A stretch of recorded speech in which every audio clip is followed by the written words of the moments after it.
t'a fait connaître, on sait qui est bien.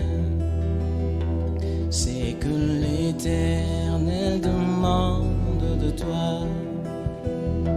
C'est que Dieu vous bénisse richement. Mungu awabariki sana. Nous continuons avec notre sujet intitulé Veiller. Tunaendelesha na mbiri yetu tunaita kesha. Que nous trouvons dans le livre de Marc au chapitre 13. Ile tuko nakuta mkitabu ya Marko 13 au verset 34 jusqu'à 37. Mstari wa 13 na notre frère va lire. Ile ndugu yetu atasoma.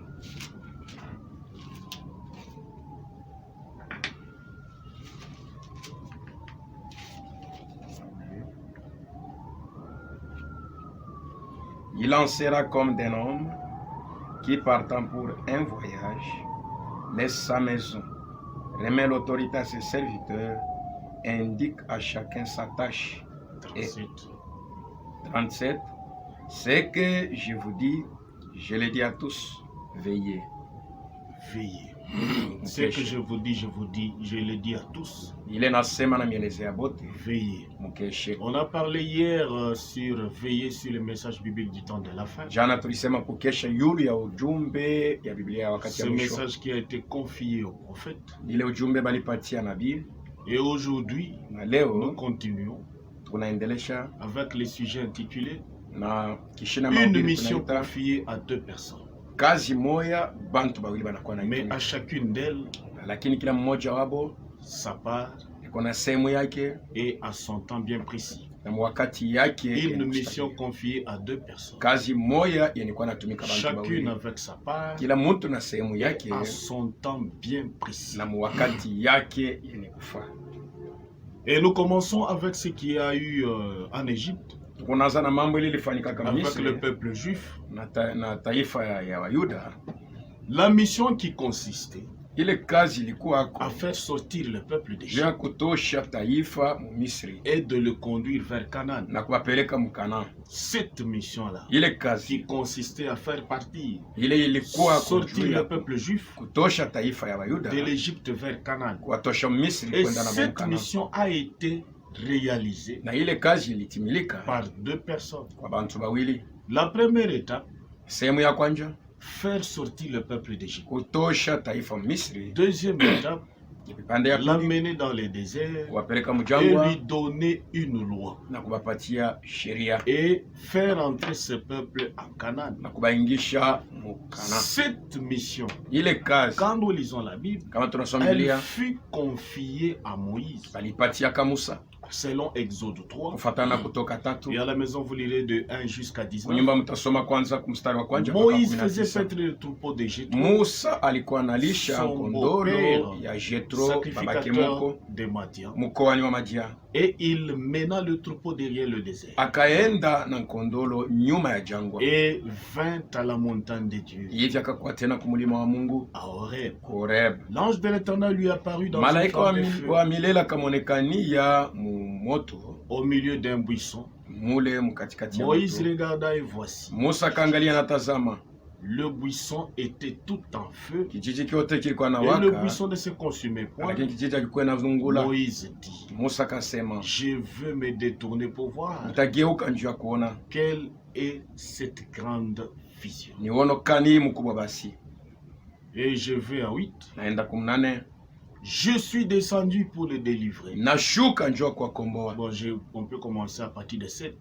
L'Éternel dit, j'ai vu la souffrance de mon peuple qui est en Égypte. Et j'ai entendu les cris que lui font pousser ses oppresseurs. Je connais ses douleurs. Je suis descendu pour le délivrer de la main des Égyptiens et pour le faire monter de ce pays, donc plutôt dans un bon et vaste pays, dans un pays où coule le lait et le miel, dans le lieu qu'habitent les Cananéens, Étiens et autres. Voici les cris d'Israël sont venus jusqu'à moi. Et j'ai vu l'oppression que leur fit souffrir les Égyptiens. Maintenant, va. Je t'enverrai auprès de Pharaon. Et tu feras sortir d'Égypte mon peuple, les enfants d'Israël. Il lui a été dit, va, je t'enverrai auprès de Pharaon. Et tu feras sortir. Cette mission a été confiée à Moïse. Et quand nous lisons dans Exode 33, l'Éternel dit à Moïse, va, pars d'ici. Toi et le peuple que tu as fait sortir du pays d'Égypte, monte vers le pays que j'ai juré de donner à Abraham, à Isaac et à Jacob, en disant, je donnerai à ta postérité. J'enverrai devant toi un ange et je chasserai les Cananéens et les Amoréens. Dieu a envoyé Moïse avec une tâche bien précise pour qu'il fasse sortir le peuple d'Égypte et l'amener vers le désert, l'amener vers Canaan en passant par le désert. Et quand ils sont arrivés dans le désert, Dieu leur a donné sa loi pour qu'ils marchent selon cette loi, selon le plan qu'il a donné à Moïse. Et cela, nous trouvons ça dans Exode 4. Exode 4, 31. Exode 32. Mais moi je vais lire Exode 31, 18. Lorsque l'Éternel eut achevé de parler avec Moïse, sur la montagne de Sinaï, il lui donna les 2 tables de témoignage, tables de pierre, écrites du doigt de Dieu. Moïse retourna et descendit de la montagne, les 2 tables du témoignage dans sa main. Les tables étaient écrites des 2 côtés. Elles étaient écrites de l'un et de l'autre côté. Les tables étaient l'ouvrage de Dieu. L'écriture était l'écriture de Dieu, gravée sur les tables. Quand ils sont arrivés dans le désert, Dieu leur a donné sa loi qu'il a écrite lui-même. Et quand nous lisons Deutéronome 10, vous trouverez qu'il est écrit que l'Éternel me donna les 2 tables de pierre écrites du doigt de Dieu et contenant toutes les paroles de l'Éternel que l'Éternel vous avait dites sur la montagne. Amen. Donc la loi que Moïse avait ne venait pas de lui, venait de Dieu. Dieu a donné sa loi à son peuple pour que le peuple marche selon cette loi. Moïse a donné la loi après avoir accompli sa mission. Il fut repris par Dieu. Moïse n'est pas parti avant la fin de la mission, mais après la mission qui lui avait été confiée, après la tâche qui lui avait été confiée, il a fait sortir le peuple et il leur a donné la loi. Après la mort de Moïse, maintenant c'est Josué qui continue à conduire avec la même loi que Dieu a donnée à Moïse. Pas avec une autre loi, mais il a conduit le peuple selon la loi que Dieu a donnée à Moïse, pas selon la pensée de Moïse, mais avec la loi que Dieu a donnée à Moïse. Et quand Moïse a fini, comme on l'a dit, on l'a repris. Lisons un peu Deutéronome 34 jusqu'à 9. Moïse monta de la montagne, des montagnes de Moab sur le mont Nebo. 4. L'Éternel lui dit, c'est là le pays que j'ai juré de donner à Abraham, Isaac et Jacob, en disant, je les donnerai à ta postérité. Je te l'ai fait voir de tes yeux, mais tu n'y entreras pas. Moïse, serviteur de l'Éternel, mourut là, dans le pays de Moab, selon l'ordre de l'Éternel. Et l'Éternel l'enterra. 9. Josué, fils de Nun, Yoshua mtoto wa Nun, comme en anglais on dit Nan, en français on peut dire Nun, était rempli de l'esprit de sagesse. Car Moïse avait posé ses mains sur lui. Et les enfants d'Israël lui obéirent et se conformaient aux ordres que l'Éternel avait donné. Et après la mort de Moïse, Dieu a suscité Josué, qui montre au peuple ce que Dieu a dit à Moïse, et qui amène le peuple à posséder le pays selon la promesse de Dieu. Le travail de Josué était de montrer au peuple ce que Dieu avait dit à Moïse. Et qu'est-ce que Dieu a dit à Moïse? Parce que après que Dieu ait travaillé avec Moïse, après que Moïse ait fait sortir le peuple, après que Moïse ait donné la loi au peuple, Moïse est parti, mais le peuple n'était pas encore entré. Et Dieu a suscité Josué pour qu'il puisse continuer. Et quand nous voyons dans Josué 1, il est dit comme suit: après la mort de Moïse, serviteur de l'Éternel, l'Éternel dit à Josué, fils de Nun, serviteur de Moïse, Moïse, mon serviteur, maintenant lève-toi, passe ce Jourdain, toi et tout ce peuple, pour entrer dans le pays que j'ai donné. Le pays que je donne aux enfants d'Israël. Tout lieu que foulera la plante de je vous le donne. Je l'ai dit à Moïse. Vous aurez pour territoire depuis tout ce qui suit 5. Nul ne tiendra devant toi tant que tu vivras.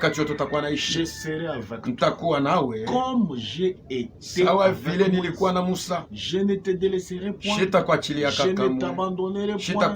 Fortifie-toi et prends courage, car c'est toi qui mettras en possession du pays que j'ai juré à leur père de leur donner. Et Dieu qui dit à Josué, je serai avec toi tant que tu vivras. C'est toi qui vas amener ce peuple à entrer en possession de ce pays. Et Dieu a donné des recommandations à Josué. Dieu a dit à Josué d'être fidèle. Fidèle à quoi? À la loi que moi, Dieu, j'ai donnée à Moïse. Pas fidèle à Moïse, pas fidèle à la pensée de Moïse, mais fidèle à la loi que j'ai donnée à Moïse. Josué 1:7, fortifie-toi seulement et bon courage en agissant fidèlement selon toute la loi que Moïse, mon serviteur, t'a prescrite. Ne t'en détourne ni à gauche ni à droite, afin de réussir dans tout ce que tu entreprends. Que ces livres de la loi ne s'éloignent point de ta bouche, médite-le jour et nuit pour agir fidèlement selon tout ce qui est écrit. Kufuatana na yote ni kuandikiwa. Car c'est alors que tu auras kwa sababu ni paka ukitenda hivi ndio utaendelea. Josué devait agir fidèlement. Yoshua alipaswa kutenda selon ce qui est kufuatana na ile ni kuandikwa. Pas selon ce qui n'est pas écrit. Il devait se conformer à ce qui est écrit. Il devait rester fidèle à ce qui est écrit, à ce que Dieu a dit. 15. Jusqu'à ce que l'Éternel ait accordé du repos à vos frères comme à vous, et qu'ils soient aussi en possession du pays de l'Éternel. Puis, vous reviendrez prendre possession du pays qui est votre propriété et que vous a donné Moïse, serviteur de Dieu, de l'Éternel. 16. Ils répondirent à Josué en disant, nous ferons tout ce que tu nous as ordonné et nous irons partout où tu nous enverras. Nous t'obéirons entièrement comme nous avons obéi à Moïse. Veille seulement, l'Éternel ton Dieu être avec toi comme il a été avec Moïse. Josué agit et rappelle au peuple ce que Dieu a dit à Moïse. C'est ce qu'il rappelait au peuple. Quand nous lisons Josué 22, 5, qu'est-ce qui est dit à partir de 4? Mais on peut lire à partir de 5 comme il passe. Ayez soin seulement d'observer et de mettre en pratique les ordonnances, les lois que vous a prescrites Moïse, serviteur de l'Éternel. Aimez l'Éternel, votre Dieu, marchez dans toutes ses voies, gardez ses commandements, attachez-vous à lui et servez-le de tout votre cœur et de toute votre âme. Il rappelait au peuple la parole, la loi que Dieu a donnée à Moïse. Et Josué 21, l'Éternel parla à Josué, parle au peuple, ambia wana wa Israeli et dit, établissez-vous comme je vous l'ai ordonné par Moïse, des villes de refuge. Dieu parlait par Josué en lui rappelant ce qu'il a dit à Moïse, parce que la loi était donnée à Moïse et Josué devait rester fidèle à cette loi. Et Josué, qu'est-ce qu'il a fait? Il a même fait une copie de cette loi-là que nous trouvons dans Josué 32. Et là, Josué écrivit sur les pierres une copie de la loi que Moïse avait écrite devant les enfants d'Israël. C'est avec la même loi que Josué a fait entrer le peuple dans le pays promis. Et quand ils sont entrés en Canaan, il fallait se battre. Ils faisaient tout selon la loi que Dieu avait donnée à Moïse. Et il devait entrer en possession de l'héritage selon la loi, parce qu'à Moïse, Dieu avait donné la part de chaque tribu. Josué 11, 23. Josué s'empara donc de tout le pays selon tout ce que l'Éternel avait dit à Moïse.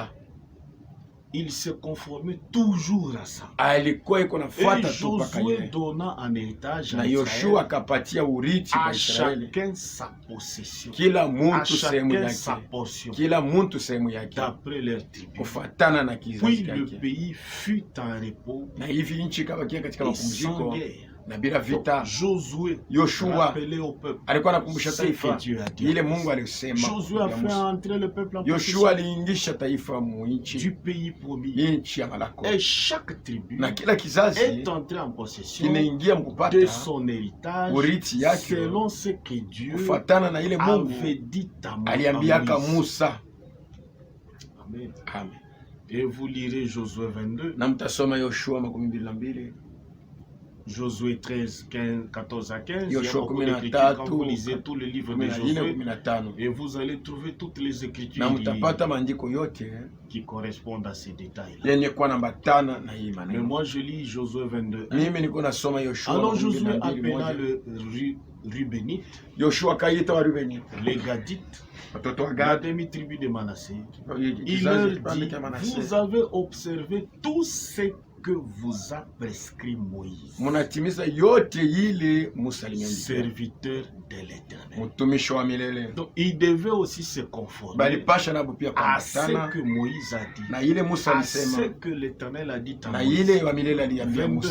22:9, les fils de Ruben, les fils de Gad, la demi-tribu de Manassé s'en retournèrent après avoir quitté les enfants d'Israël dans le pays de Canaan pour aller dans le pays de Galate, qui était leur propriété et où ils s'étaient établis comme l'Éternel l'avait ordonné par Moïse. Donc, tout ceci prouve que Josué est resté fidèle. Il faisait les choses comme Dieu l'avait ordonné par Moïse. Josué a montré au peuple ce que Dieu a réellement dit à Moïse. Il faisait les choses comme Dieu l'a ordonné à Moïse. Et quand nous lisons Actes 7, 47, nos pères avaient au désert le tabernacle. Comme l'avait ordonné, c'est lui qui dit à Moïse de le faire d'après le modèle qu'il avait vu. Et nos pères l'ayant reçu, l'introduisirent sous la conduite de Josué dans le pays qui était possédé par les nations, que Dieu chassa devant eux. Conduite, ils se sont introduits sous la conduite de Josué. Josué est resté fidèle. Donc c'était une mission qui était confiée à ces deux personnes. Quand la tâche de Moïse a pris fin, quand le temps de Moïse a pris fin, maintenant c'était le temps de Josué.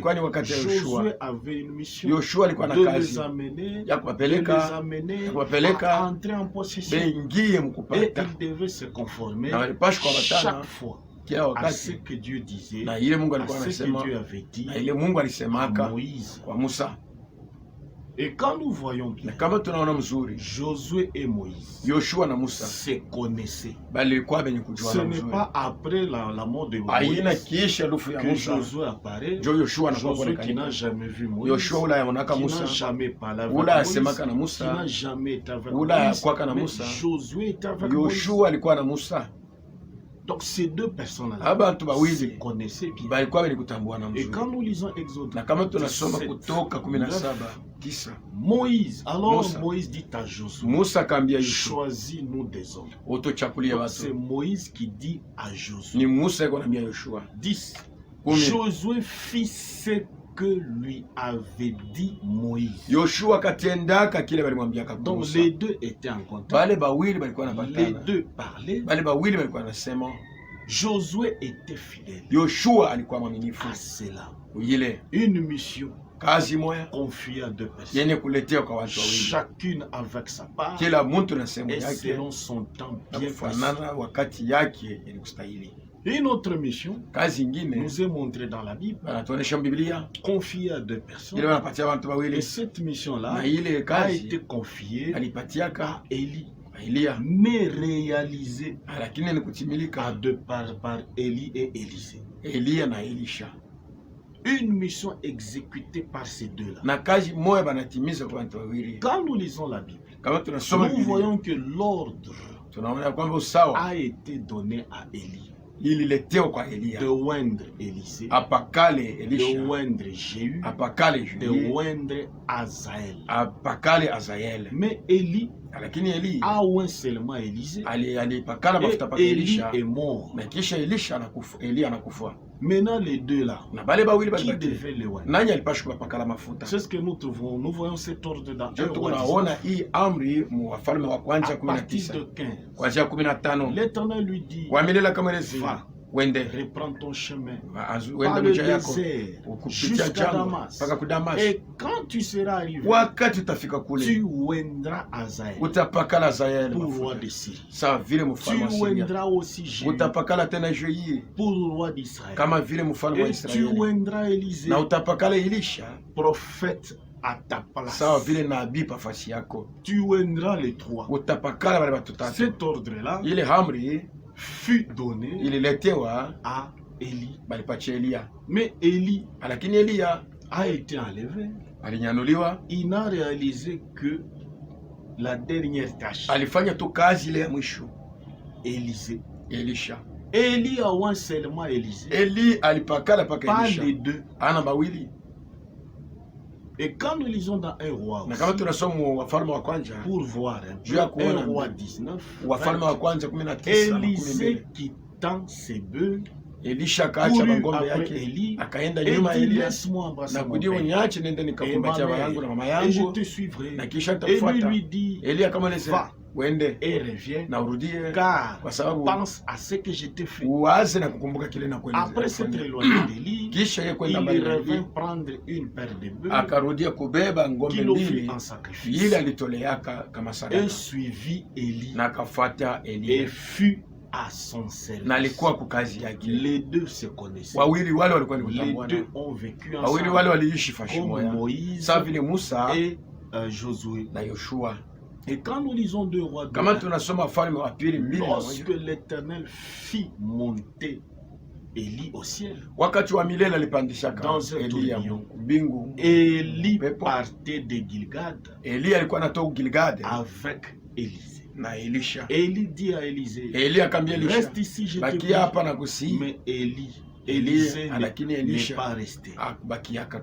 Et 10, Élie dit, tu demandes une chose, mais si tu me vois pas, pendant que je serai enlevé avec toi, cela t'arrivera. Cela t'arrivera ainsi. Sinon, cela n'arrivera pas. Comme il continue à marcher, voici un char de feu et des chevaux, des feux les séparés l'un de l'autre. Et Élie monta au ciel dans un tourbillon. Élisée regardait et criait, mon père, char d'Israël et sa cavalerie. Et il ne le vit plus.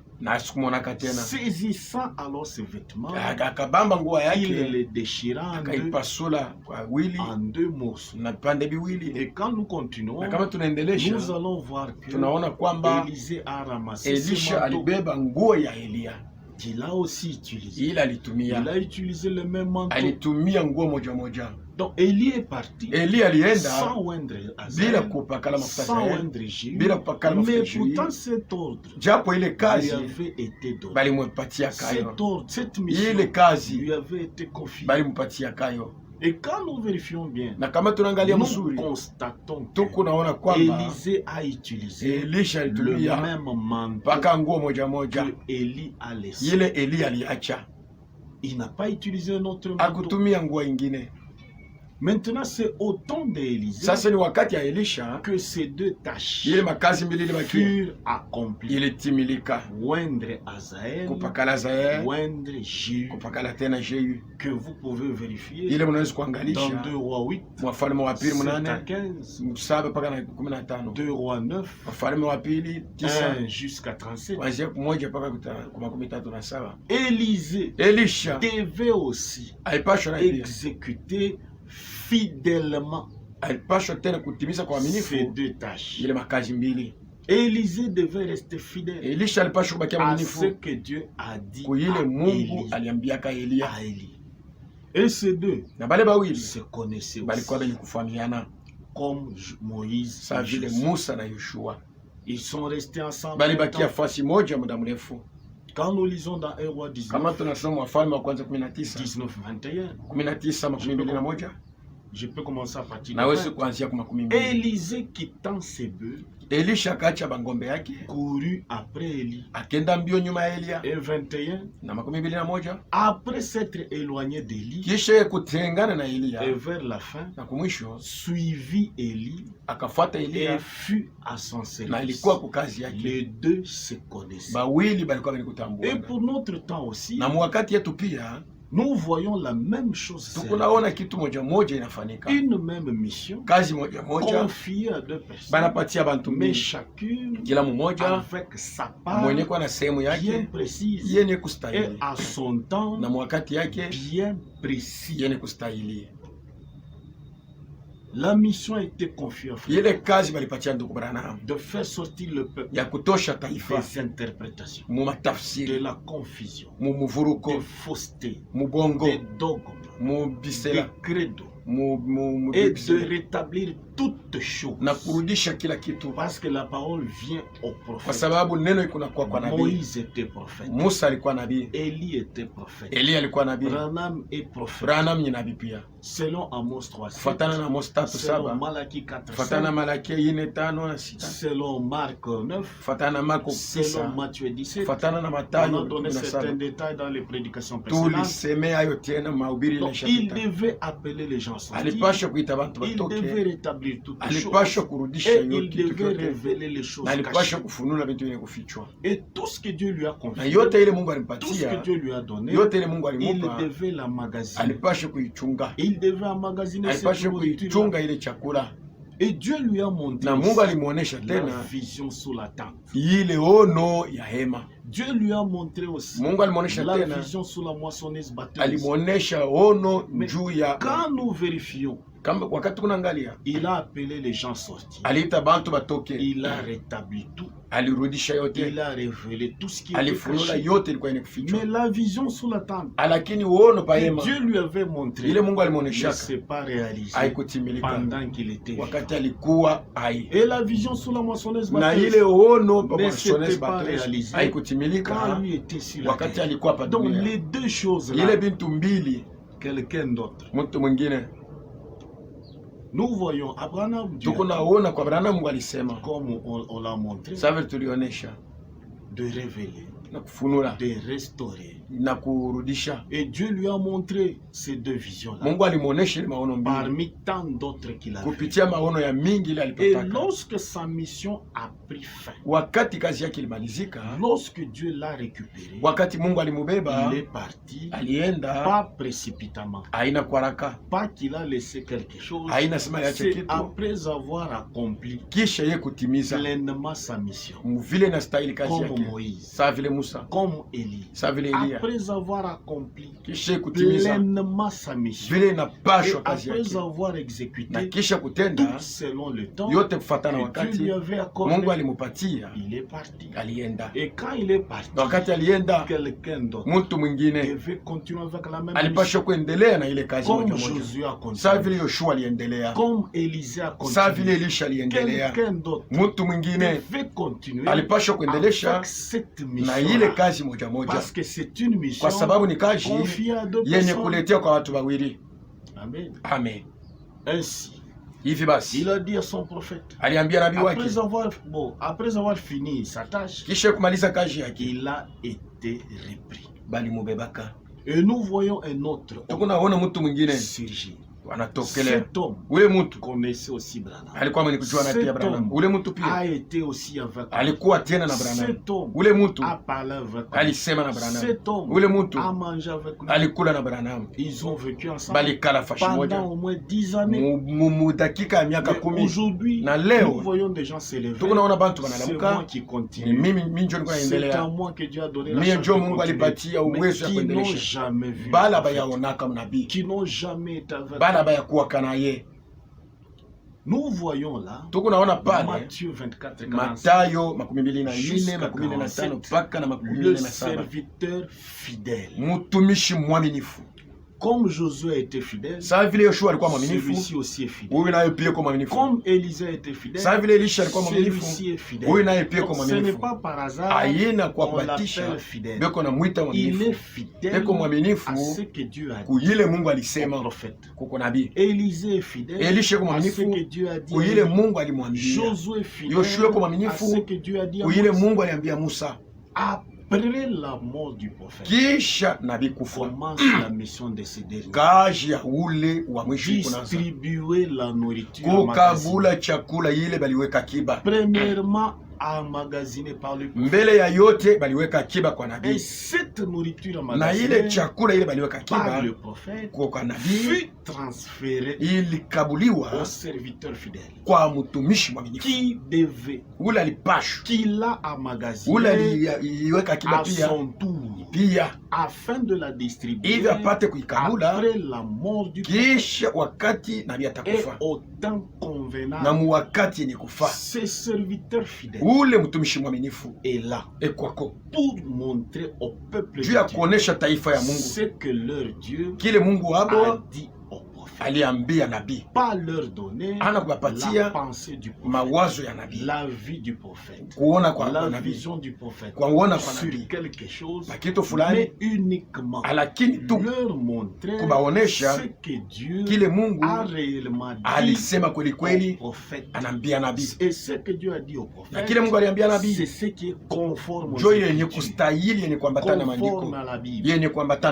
Et c'est ça le message destiné à l'épouse. C'est ça la nourriture destinée à l'épouse. La même nourriture est distribuée dans le monde après la mort du prophète. Pas un autre message, mais le même qui fut emmagasiné par Frère Branham. Ce serviteur fidèle voyage dans plusieurs pays pour faire connaître au monde que Dieu dans notre temps a envoyé un prophète du nom de William Marion Branham avec un message qui prépare la seconde venue.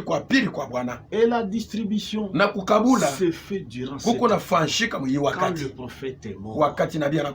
Et cet homme, ce serviteur fidèle à qui Dieu a confié la tâche de continuer, c'est Ewald Frank. Cet homme vit en Allemagne. Ceux-là qui sont prédestinés à aller au ciel croiront au programme de Dieu. L'ordre d'emmagasiner la nourriture, est-ce que ça a été donné au frère Branham? Vérifions cela dans une de ses prédications. Christ est le mystère de Dieu révélé. Kristo ni siri ya Mungu yenye kufunuliwa. Prêché le 28 juillet ile balihubiri mshiku ya 28 mwezi wa 7 1963. Une fois il y a pas longtemps, na mara moja hakuna dakika mrefu, wakati ulionesha en vision mkamuono ce petit tabernacle kale ka maskani kaloko, tu disais concernant la nourriture, ulikuwa nasema njoo ya chakula à magasiner, ya kuweka akiba, qu'il viendrait un temps kutakuwa wakati où l'on aura tout où l'on en aura tout à fait besoin. Ile bantu batalazimishwa nayo sana. Lorsque nous avons vu le frère Sotman, wakati tuliona ndugu Sotman et frère Wood, na ndugu Woods prêt à traverser par un autre pays, karibu kutambuka nchi nyingine, mais tu as dit ulisema pour le moment juu ya wakati emmagasine cette weka akiba hii chakula hii. Seigneur, c'est avec révérence que j'essaye de le faire. Joni kuna pima kuifanya. Dieu lui a ordonné, Mungu alimwamuru d'emmagasiner, apate kuweka akiba. Et il dit je le fais anafanya niko naifanya avec révérence. Na heshima. Une autre prédication, c'est ranger du côté de Jésus. Kujipanga mstari nyuma ya Yesu. Prêché le 1er juin 1962. Ile yubiliwa le 1er juin 1962. Korasi yake ya 103. Tukuna mipati yako tena ya mingi jo mpate kwenda kuangalia na ipate kumisaidia saa vile hakikisho. 103. Vous vous rappelez ce qu'était, qu'est-ce que c'était ce songe-là? Munakumbuka ile ilikuwa ile ndoto dont j'ai eu l'interprétation. Ile nilipata kama tafsiri. Retour rudia amagazine la nourriture. Naweka akiba chakula. Où était l'entrepôt? Ni fashi kani ilikuwa fashi ya kuchungia chakula? C'est tabernacle. Ni hii maskani.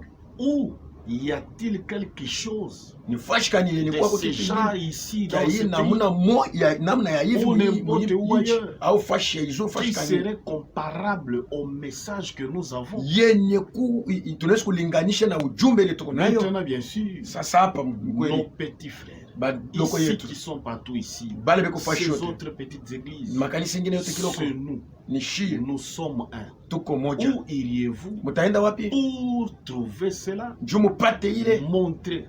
Muoneshe quelque part fashi fulani ce qu'on pourrait comparer à cela. Ile unaweza kulinganisha na hii. Je vous embrasserai. Mtamikumbatia les credos et si vous embrassez les credos de nos kama munenda kuamini mabisela ya zebu, vous allez carrément vous éloigner ile mafundisho mutenda mbali du nom du Seigneur Jésus-Christ. Na jina ya Bwana Yesu Vous allez carrément mutenda mbali vous éloigner de ces autres choses. Na bintu vingine vyote. Et quand je vais au paragraphe et quand il finit, il dit et c'est ici que la nourriture chakula a été emmagasinée. Ici au tabernacle. Hapa kumaskani Jeffersonville. Et paragraphe 104. Eh bien, un message que je vais prêcher à vous tous ici. Ni mzuri sana ujumbe ile nitahubiri kwa mwebo. Je vous prêche un message de 6 heures. Niko na mihubiri ujumbe ya masaa 6. Si je devais utiliser un de ces messages. Kama nilipasha kutumia ujumbe moja, une semaine pour prendre juste. Nilipasha kubeba juma moja juu. Petit peu ici. Nipate kubeba kwa kiloko tu. Kiloko moja hapa. Na pale ça se trouve sur des bandes. Yiko pa mikaba. Qu'est-ce qu'il dit? Parce que cela a été emmagasiné ici. Kwa sababu ile liwekewa akiba hapa. Ça se trouve sur des bandes. Yiko pa mikaba. Cela ira sur des bandes itaenda pa mikaba dans le monde entier. Mudunia mzima. Où les gens dans leur maison. Ile bantu manyumba yabo. Ces bandes tomberont juste itabafikia ile makikaba entre leurs mains. Mumikono yabo. Des prédestinés de Dieu. Benye kutayarishwa mbele yote na Mungu. Il peut diriger la parole. Banawezi kuongoza neno. Il dirigera chaque chose exactement. Ataongoza kila kintu selon sa destination. Vile inapaswa kwenda kufashia. C'est la raison pour laquelle il m'a envoyé pour faire ceci. Alinirudisha nipate kufanya hii. Emmagasine la nourriture ici. Weka akiba chakula hapa. Il m'a interdit d'aller outre-mer. Alinikataza kwenda ngambo ya pili ya bahari. 106. Frère, bon, le nom est difficile. Eh bien, viens. Muzuri ukuye. Tu as une soirée. Mais nous t'amènerons en voyage. Tutakupeleka musafari touristique. Ya touriste. 107, j'ai dit. Je n'irai pas comme ça. Voyez-vous, cela montrait qu'il y avait quelque chose d'autre. Je courais juste vers le but. Maintenant, mais je ne sais quel chemin prendre. Mais il y a des munitions déposées tout autour de moi. Je prends aussi notre prédication, toujours en rapport avec la nourriture. Messieurs, est-ce le signe de la fin? Paragraphe 122, 152. J'ai poursuivi cette vision. Et il y avait un petit bâtiment long. Et alors une voix me dit, vous vous rappelez tous de ceci, ou beaucoup parmi vous. Une voix me dit, amène de la nourriture à l'intérieur, emmagasine là. Le seul moyen de les garder ici, c'est de leur donner de la nourriture. J'avais amené des grands tonneaux tout pleins, les plus belles carottes, les plus beaux légumes que j'ai jamais vus. Vous vous souvenez maintenant? Et une autre prédication, la manière d'un vrai prophète. Il est en train de nous expliquer clairement la vision. Prêché le 13-5 1962. Paragraphe 181. Laissez-moi demander.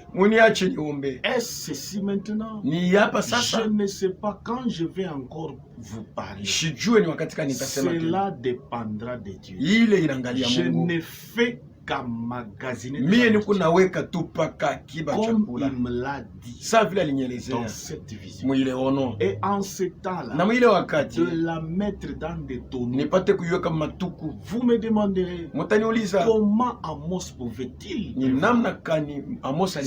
ce qui allait leur arriver. Certes, cela avait l'air bien. Regardez maintenant. Regardez ici. Eh bien, écoutez attentivement. Parce que tout ceci est sur banne. Et ira à travers le monde. Une autre prédication. La plus grande bataille jamais livrée. 62. Ya siku ya 11 mwezi wa 3 1962, Korasia 313. Il n'y a qu'un seul petit magasin dans tous ces pays. Je reprends au début. Et ce batelier, ok, il a dit, retourne là-bas. Il a dit, il n'y a qu'un seul magasin dans tous ces pays. Un seul petit magasin. Et tout n'a pas qui. Et tu n'as qu'à immagasiner des provisions. Il n'y a qu'un seul petit magasin. Et tu n'as qu'à y emmagasiner des provisions. En abondance. Il n'y a pas de magasin. Un magasin. Il a dit, et ils resteront ici. Ils resteront ici pendant que tu seras parti. Mais il a dit, il faudra que tu emmagasines des provisions. Et là, j'en commandais de toutes sortes. Des choux, des navettes, des radis et tout. Je les entassais là-dedans. Alors je me suis réveillé et je ne savais pas de quoi il s'agit. Mais maintenant, je le sais. Voyez-vous, nous emmagasinons les prévisions. Frère, cette vie en est une. Où vous devez marcher seul. Une autre, nous continuons. Messieurs, est-ce le signe du temps de la fin? Est-ce le signe de la fin? Ne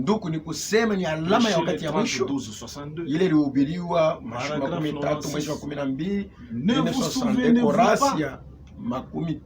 Frère Sotman, il parle toujours de la vision. Là, on lui a demandé d'embrasser.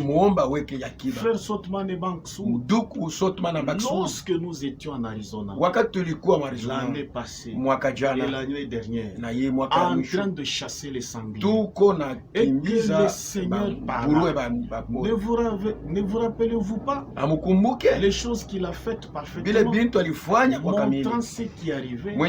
Alors que nous suivions la route. Si c'est vrai, vous deux frères, dites Amen. Cela ne rate jamais. Et je vis dans une vie. Alors qu'un jour, nous roulions une vision du Seigneur me vint. Et je m'apprêtais à ce moment-là, lorsque je suis revenu à la maison, à partir outre-mer, et lorsque je suis parti outre-mer, eh bien, j'ai vu sur le bureau un endroit au bord de la mer d'où les bateaux partaient. Et il y avait là un petit homme. Et il me dit, j'ai préparé un bateau pour vous, frère. Et c'était un tout petit canoë d'environ 30 cm. Mais il était blanc comme la neige. Et il me dit, c'est pour votre traversée. Oh, dis-je, oh, ce n'est pas suffisant. Il me dit, il fera du 60 km à l'heure. Mais, dis-je, cela ne me permettra pas de faire la traversée. Puis il regarda en bas et me dit, allez comme eux. Et je regardais, et il y avait là frère Sotman et Banks qui était assis dans un canoë peint en verre. Et frère Banks avait un chapeau relevé comme ceci. Et frère Fred avait une casquette dont la visière était pliée. Et il dit, allez comme eux. Je dis non, je n'irai pas. Et cet homme leur dit, le petit homme, est-ce vous des bateliers? Frère Banksoud répondit, oui frère Fred. Mais j'ai dit, ce n'est pas vrai. Moi je suis un batelier et je sais que je n'irai pas. Juste pour cela, je suis sûr que je n'irai pas ainsi. Il a dit pourquoi n'allez-vous pas avec eux? Je répondis non. Alors je me tournai et à ce moment-là, le petit homme au port apparut comme étant mon frère, mon cher frère.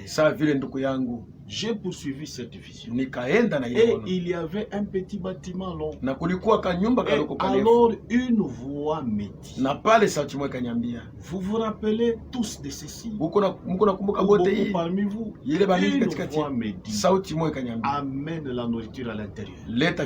Emmagasine là. Le seul moyen de les garder ici, c'est de leur donner de la nourriture. J'avais amené des grands tonneaux tout plein, les belles carottes et plus de beaux légumes que j'ai jamais vus. Vous souvenez-vous de cette vision? Je vous ai dit plus tard ce qu'en était l'interprétation. J'étais censé aller à Zurich, en Suisse, pour 5 soirs de réunion. J'ai dit aux frères, avant que cela arrive, je n'irai pas. J'étais là-bas avec le frère. Lorsque j'ai demandé l'interprétation, un soir, je crois que frère Welsh est venu me prendre. Nous allions faire une partie de pêche. Et il me dit que frère Argambridge m'appelait. J'ai dit très bien. Voilà, c'est ça. Ils vont se débarrasser de moi. Et souvent, non par l'intermédiaire de frère Mini, c'est l'un de mes meilleurs amis. Mais parfois, s'ils peuvent simplement, s'ils pensent que vous allez prêcher quelque chose qui est contraire à leur doctrine, ils disent simplement que vous allez être là pour faire en sorte que vos amis s'y trouvent. Je saute, je vais à 104. Eh bien, dit-il, venez vous et votre femme, venez tous, ainsi je vous ferai un tour 105. J'avais l'interprétation. J'ai dit à frère Welsh ou à frère Fred et aux autres, je vous le dirai demain matin. Mais premièrement, ma femme doit dire quelque chose. Et lorsque j'ai lui téléphoné, elle refusa d'aller. Voilà, c'est ça. Alors, ce petit bateau blanc représentait cette unique réunion. C'est bien d'aller ici quelque part, sur la rive, pour une réunion, mais ce n'est pas assez. Bien que ce fût blanc et bon pour m'appeler outre-mer, frère Fred et le frère qui était là-bas représentés dans la vision, leur présence signifiait aller comme touriste. Pour le plaisir. Mais je ne désirais pas faire cela. Et alors, lorsqu'il fut dit qu'il n'était pas des bateliers, cela voulait dire qu'il n'était pas des prédicateurs. Mais moi, j'étais un prédicateur. Puis la nourriture, dans ce petit bâtiment, je ne suis pas allé autrement. Mais je suis revenu à ce petit bâtiment et nous avons fait des dizaines de bancs sur des pyramides pour montrer aux gens l'heure dans laquelle nous vivons. Maintenant, comparez même cela avec les autres songes. Or, c'était une vision. La nourriture, la voici. C'est ici là. Maintenant, je sais qu'il y a des maladies. Notre temps, c'est d'écouter ce soir, c'est écoulé ce soir pour avoir une ligne de prière. Peut-être pourrions-nous quand même l'avoir. Je désire que chacun d'entre vous fasse quelque chose. On lui a montré la nourriture. Comment est-ce qu'il devait la magasiner à son tour. Premièrement, c'est lui qui devait emmagasiner. Après qu'il ait emmagasiné, cette nourriture-là devait aussi être emmagasinée par quelqu'un d'autre, le serviteur fidèle. Ainsi, Frère Branham a emmagasiné la nourriture. Et la même nourriture fut transférée en Allemagne pour qu'elle soit aussi emmagasinée par le serviteur fidèle. Selon l'ordre que Dieu lui avait donné, le 2 avril 1962. Au Frère Branham, l'ordre lui a été donné le 1er avril 1962. Lisons un peu la lettre circulaire. Numéro 59. Péché en 2006. À partir de page 3. Tout d'abord, j'ai eu le grand privilège du 13 au 19. Il y a le 13 août 1955 de prendre part à des rencontres de cas riches. C'est une expérience particulière.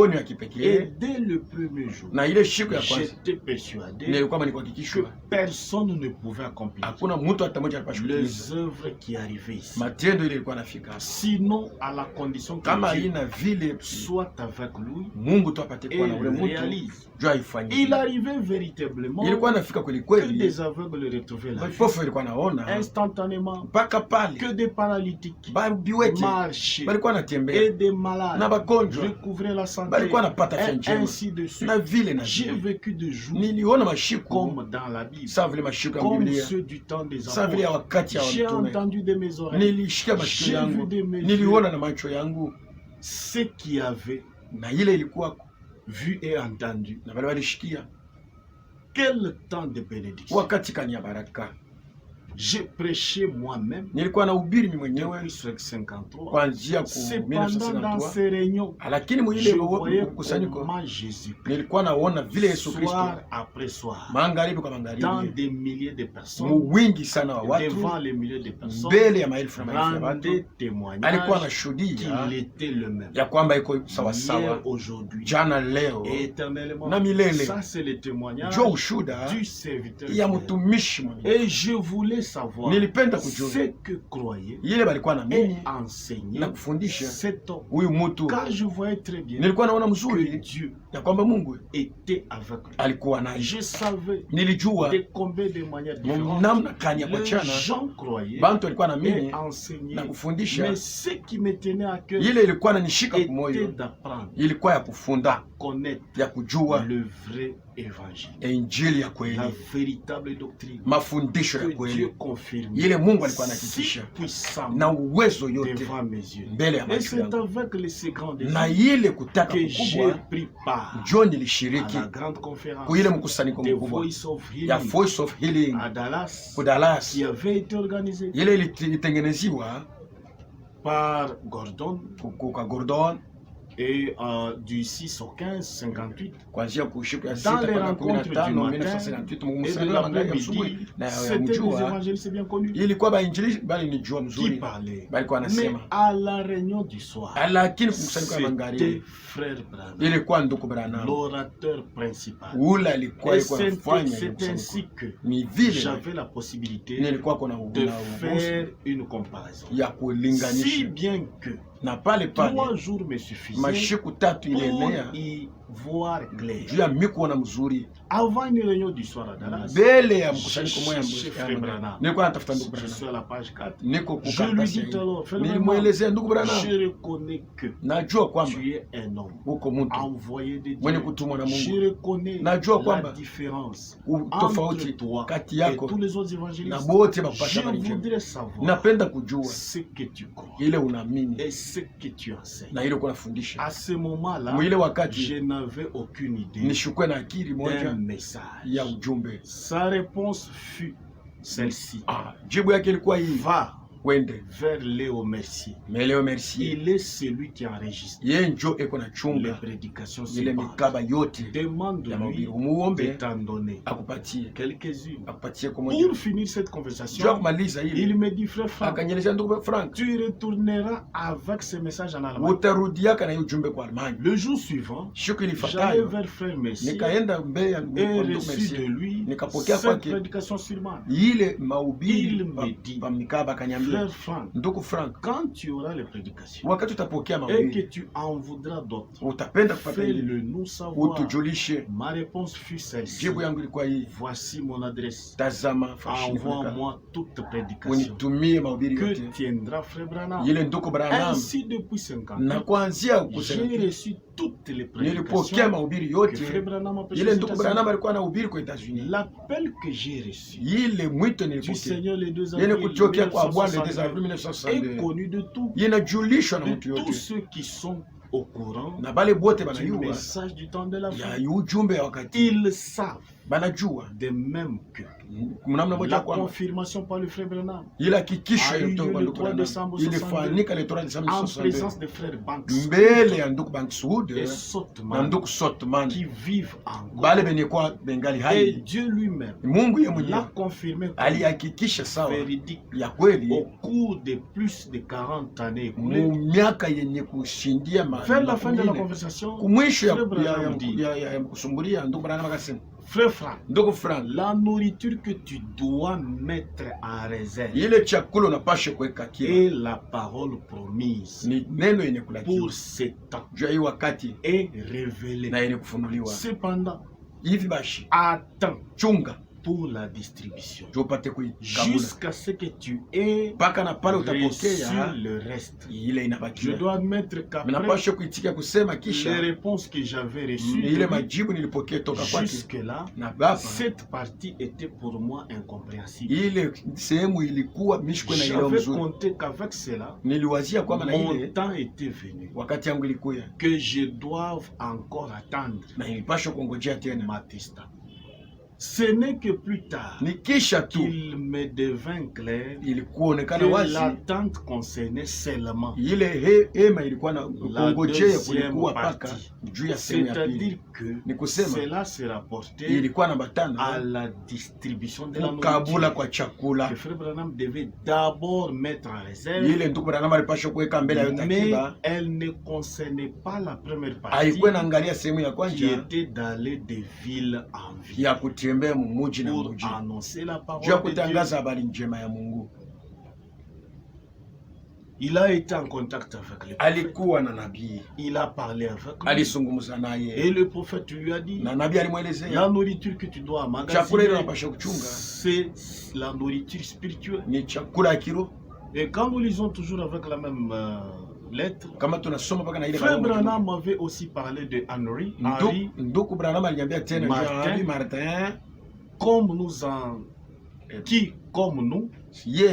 Allemagne, avec un groupe qui comprenait des personnes de langue allemande.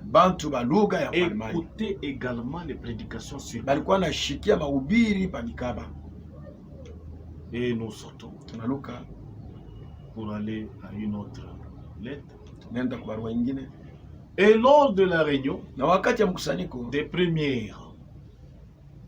prières plutôt, ya maombi ya Sylvestre de 1965 ya 1965 et 66, ya 1966, c'est dans la même brochure, dans la même lettre.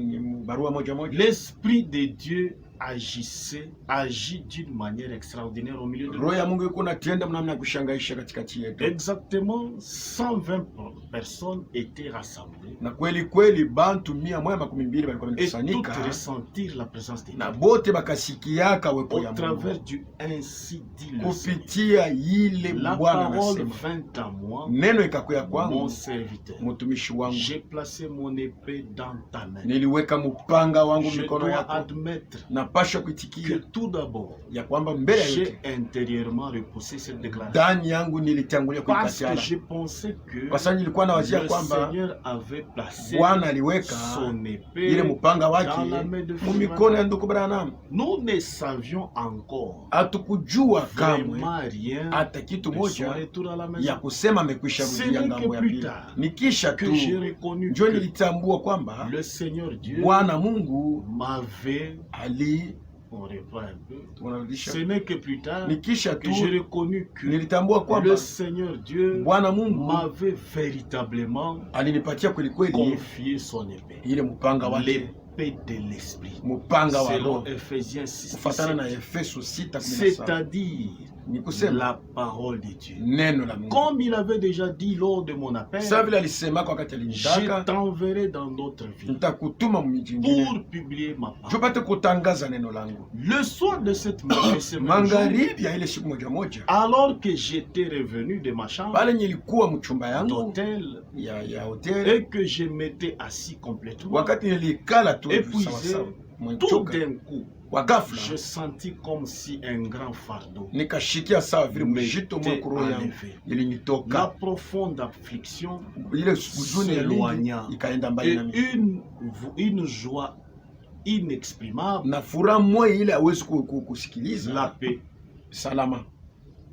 la paix même de Dieu me remplit à un point tel que je pouvais la sentir. Et une voix dit dans mon cœur, maintenant ton temps est venu de distribuer la nourriture spirituelle. Dieu avait pourvu pour toutes choses.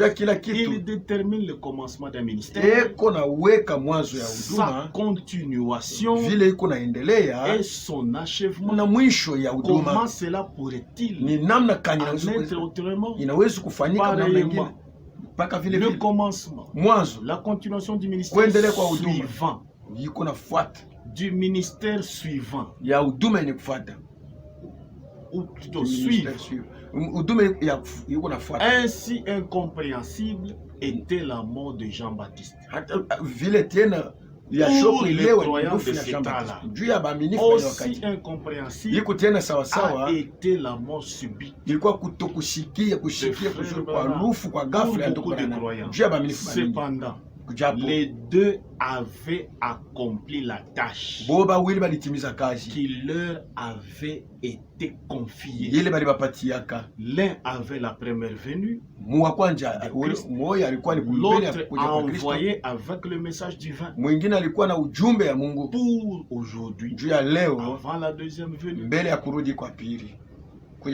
Nous lisons un peu la lettre circulaire 2018, page le 11 novembre 2018, page 9. On voit toujours les témoignages du serviteur fidèle qui a été avec le prophète. Page 9.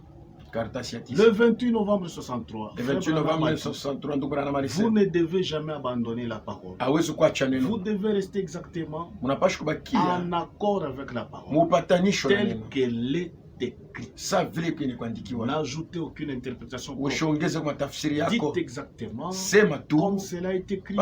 C'est la parole de Dieu. C'est Dieu. Dieu est sa parole. C'est pareil. C'est simplement la même chose.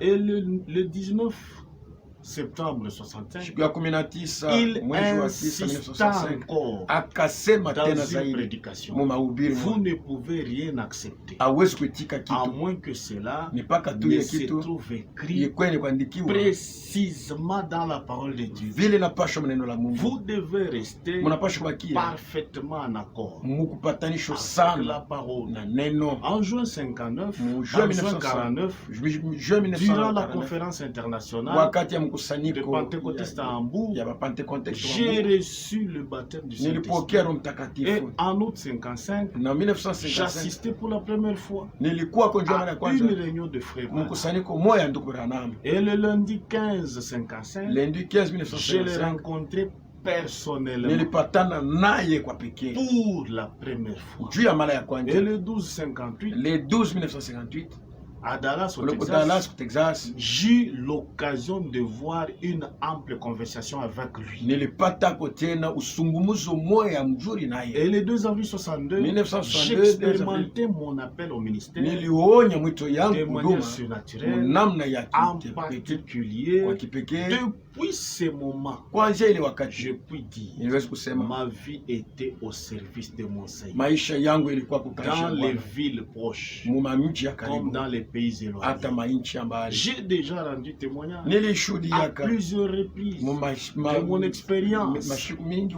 onyo yangu avec Frère na Branham. ndugu Branham. Nous étions convenus par téléphone Tulipatanaka de naye nous kusimu rencontrer au début de décembre tupatane pour kumwanzo un ya mwezi entretien 12 personnel. juu tupate kusungumuza naye Le kwa dimanche 2 décembre, muyenga j'étais assis dans l'auditoire du nilikuwa Frère nikukala Branham, du tabernacle, du Branham Tabernacle, mu maskani ya Branham Tabernacle alors que c'était au mois de 1962, 1962, le 2 décembre. ilikuwa le 2 décembre. J'étais assis Nilikuwa dans mnikala l'auditoire du Branham Tabernacle, muile chumba ya alors Branham que le Tabernacle, frère, le pasteur, frère Neville, na pale nduku mchungaji demanda à Neville l'assemblée aliulizaka de s'élever pour la prière. ilamuke njo kuomba. Et frère Ickerson Nduku Ikelson s'écria d'une voix forte: akalalamika kwa sauti, ainsi parle le Seigneur ni Dieu. hivi Bwana Mungu anasema, Mon fils Frank, mtoto yangu Frank, tu n'as pas traversé l'océan en vain. au kutambuke bali mkubwa kwa bure. Il était dans Branham Tabernacle. Alikuwa mu Branham Ne Tabernacle. sois pas découragé Ushi parce que tu n'as legee, pas rencontré mon prophète hier. jua upatane na nabii wangu Tu le jana, rencontreras demain. utapatana naye Et kesho, il te dira atakuelezea tout ce qui est sur ton cœur. yote yenye kwa pamoyo wako. Le pasteur, frère Neville, Mchungaji ndugu Neville m'appela pour que je parle à l'assemblée. akaniita njoo nipate kusema Au kumsalimu cours de 2 réunions, mkusanyiko mbili. j'ai assisté, Nilikuwa na mule, j'ai pu prêcher nilihubiri mule 2 fois derrière mara mbili le nyuma même pupitre. kuile Tout le madhabahu moja prophète moja apporta ses messages. kule nabii alikuwa Il analeta arriva ujumbe. comme frère Ickerson Ikafika sana ndugu Ikelson l'avait dit dans saa la vile prophétie. nani ndugu Ikelson Frère alisema Branham vint me prendre à l'hôtel le ndugu midi. Branham akakuja kunibeba kwa Et nous avons hotel, passé plusieurs heures en na tulikala conversation naye masaa mingi en tunazungumza présence des 2 frères, muwepo ya bandugu wawili Sotman et Banksoud. Ndugu Sotman na Le Baksuda. prophète répéta les paroles Nabii que akasimula le ile Seigneur misemo m'avait adressées le ile 2 Bwana avril. aliniambiaka mlidea Il me dit que akanyelezea kwamba la famine njala ne se référait pas à la nourriture naturelle, haikukuwa njuu ya chakula ya mwili comme je l'avais pensé, sa vile niliwazaka, mais à la nourriture spirituelle lakini chakula kiro que je devais distribuer. ile nilipasha kukabula. Frère Branham a confirmé Ndugu Branham alihakikisha mon appel par révélation mwito yangu kwa et ufunuo a répondu na aux alijibu questions qui brûlaient dans mon cœur. kumaulizo ilikuwa na waka Pour ndani mwangu. terminer, il dit Juu ya textuellement, kumaliza ananyelezea, frère Frank, ndugu Frank, attends ongoje avant de distribuer la nourriture mbele ya kukabula chakula jusqu'à ce mpaka na que pale tu aies reçu utapokea le reste mabaki qui en fait partie. yenye kuwa ya Le kulile reste mahubiri. se trouve dans les Ile prédications mabaki iko sur mahubiri, les 7 sceaux iko mu mahubiri de ile mars mihuri saba 63 ya mwezi wa tatu jusqu'à la 1963 dernière prédication de mpaka na Dieu mahubiri ya mwisho en ya mtu wa Mungu décembre mu 65, mwezi wa 12 1965, lesquelles montrent toutes était expédié. Ce n'est qu'à ce moment que pouvait commencer la distribution de la nourriture. Il a été en contact. Il a été avec lui. Comme Josué était avec lui. Comme Élisée était avec lui. Lui aussi a été avec lui. Amen. Amen. Et quand nous lisons encore une lettre circulaire que vous pouvez lire à la maison, c'est la lettre circulaire 2019, à partir de page 21, l'ordre que le Seigneur avait donné à frère Franck.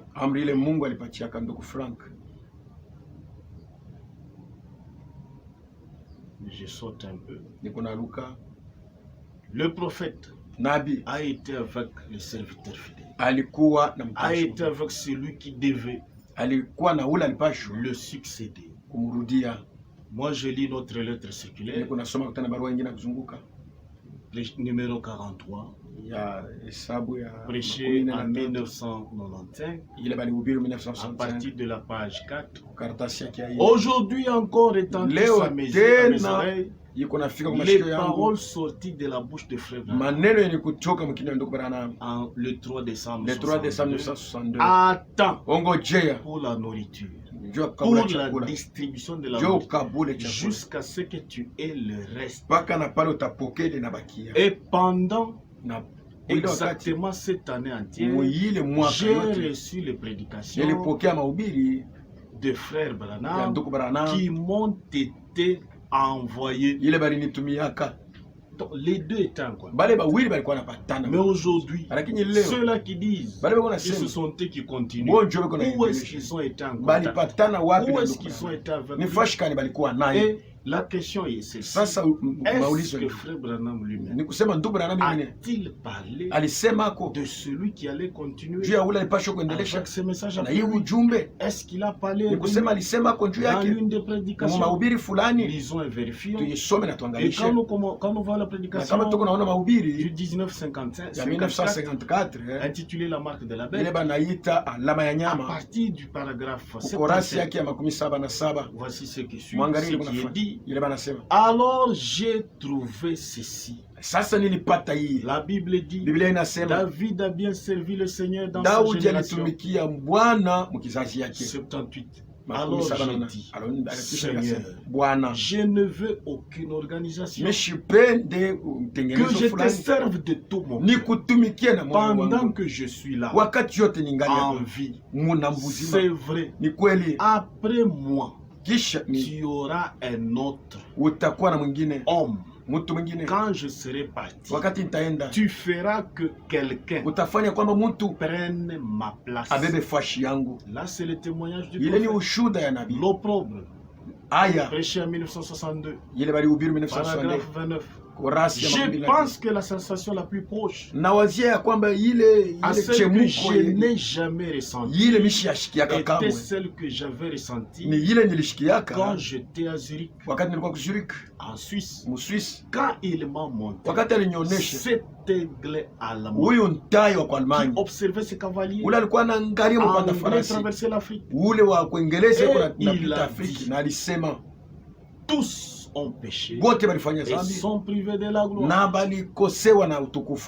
Et j'ai crié au Seigneur en lui demandant de me venir en aide. Je voulais qu'il m'en donne l'interprétation. Quand je me demandais si ça voulait dire que j'allais être tué. Et si c'était le cas, je n'en aurais dit à ma famille. Si c'est tout, c'est le moment pour moi de rentrer à la maison et tout. Mais ceci, si c'est ce que ça signifie, je n'aimerais pas en parler à ma famille. Je ne voudrais pas qu'ils en sachent. Que cela arrive simplement et c'est tout. Quand nous lisons une autre prédication, s'est rangé du côté de Jésus, prêché le 2 juin 62 à Jeffersonville, à partir du paragraphe 62, il a dit comme ceci: il y a 3 choses qui pourraient m'arriver. C'est soit la fin de ma route, pour permettre à cet autre d'entrer en scène.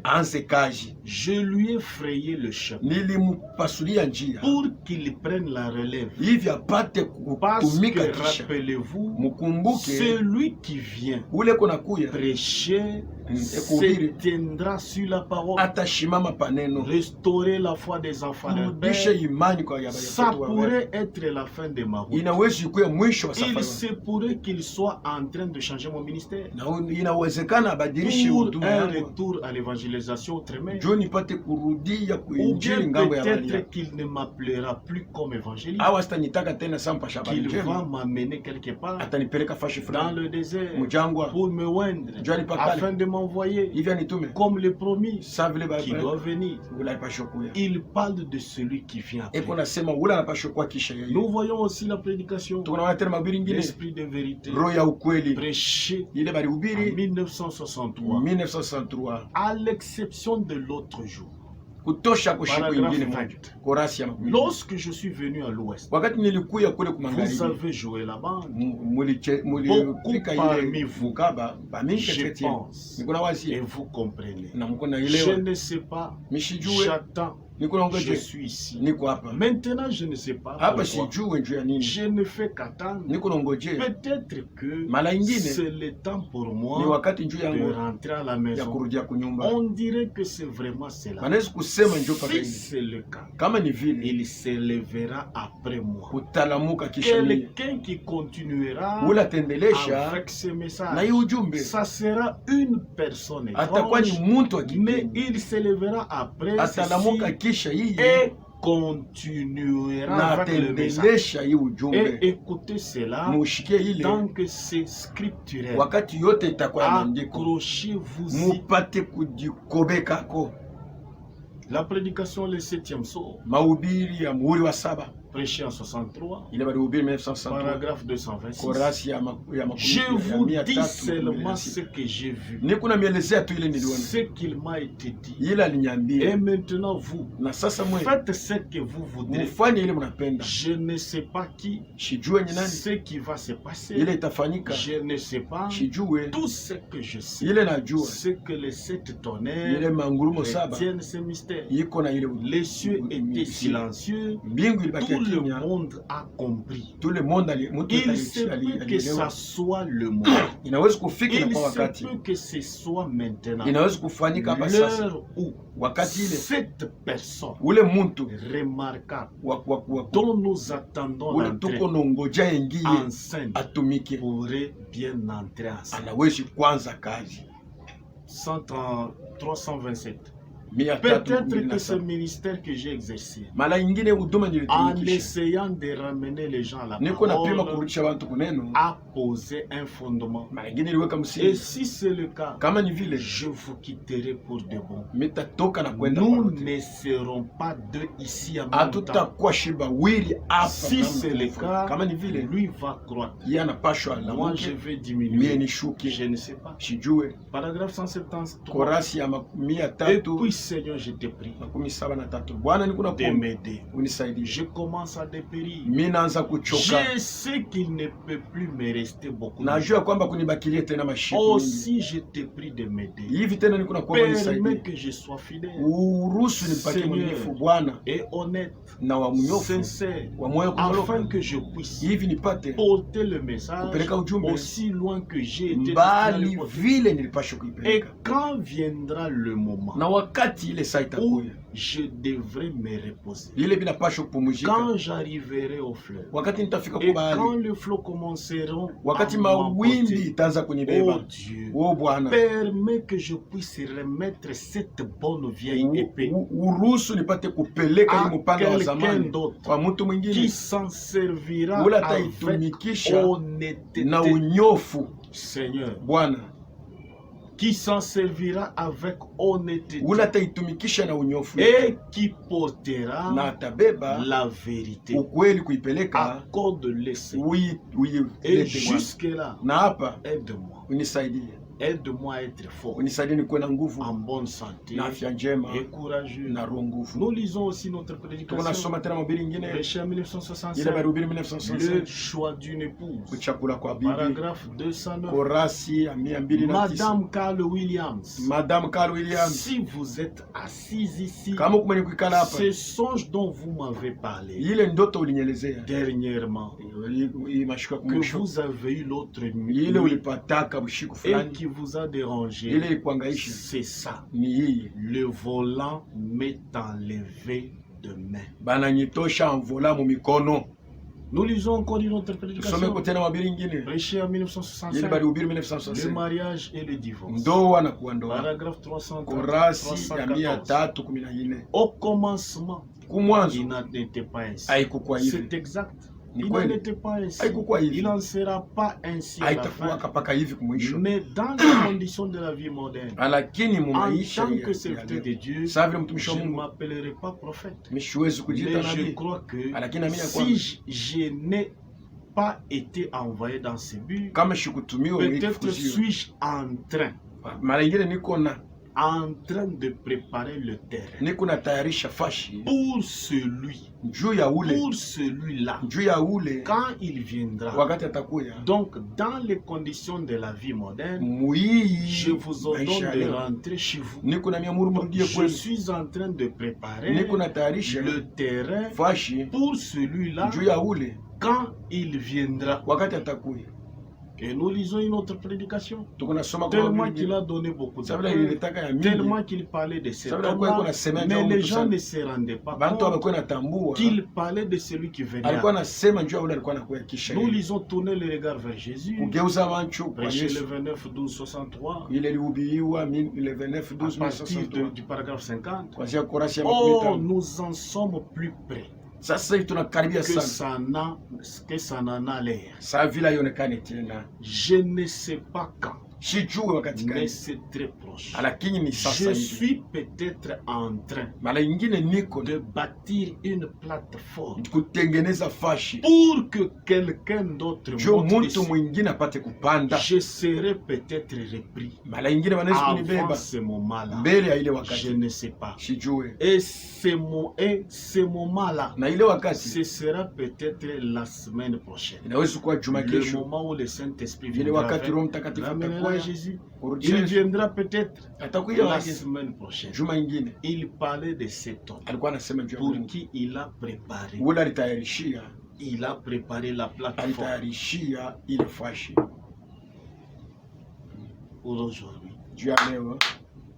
Que le Seigneur vous bénisse.